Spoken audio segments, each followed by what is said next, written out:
এই সালার কোমরে দড়ি বেঁধে টানতে টানতে থানায় নিয়ে চল। কাকে কোমরে দড়ি বেঁধে থানায় নিয়ে যাবার জন্য এসেছেন অফিসার? স্যার, এই যে স্যার, এই লোকটা তুফান কাল রাতে একটা মেয়েকে করার পর করে তার লাশটা খালে জলে ফেলে দিয়েছে। আমরা লাশটা পাঠিয়েছি। মেয়েটির বাবা থানায় মিসিং ডায়েরি করে। আমরা মেয়েটির সন্ধান করতে গিয়ে খালে জলে তার লাশটা পাই। তুফানের শাস্তি চাই, শাস্তি চাই, শাস্তি চাই, তুফানের শাস্তি চাই, শাস্তি চাই, শাস্তি চাই। স্যার, কলোনির মানুষ ক্ষেপে আছে। এই লোকটাকে শাস্তি না দিলে কলোনিতে আগুন জ্বলবে। আগুন? সেই আগুন জ্বালানোর জন্যই তো আপনি এইখানে এসেছেন ইন্সপেক্টর। আর আমি এসেছি ফায়ার ব্রিগেড হয়ে সেই আগুনের জল ঢালার জন্য।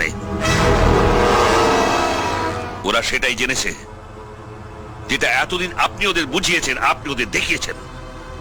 এবার ওরা সেটাই জানবে যেটা আমি ওদের বলবো, আমি ওদের দেখাবো। ওকে নিয়ে এসো।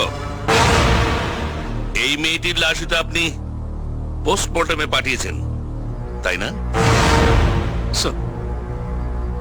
সব সত্যিটা এদের সামনে বলো। আমার বাবা ভীষণ অসুস্থ, হাসপাতালে ভর্তি করতে পারছিলাম না। অবিনাশ বাবাকে হাসপাতালে ভর্তি করে দেয়, আর সেই মিথ্যে গল্পের আড়ালে তুফানের বাড়িতে রাতে আশ্রয় নিতে বলে।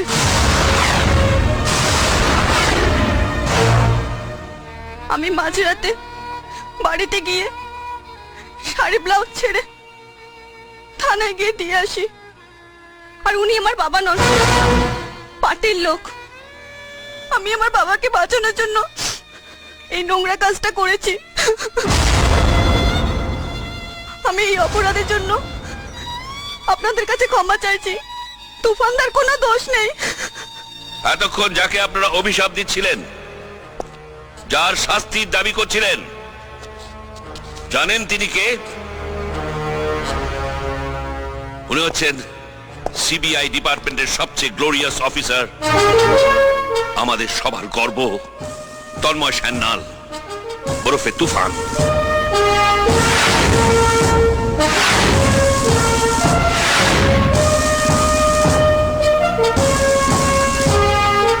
যে পরিমল ঘোষের ইনভেস্টিগেশনের জন্য দিল্লি থেকে এখানে এসেছেন।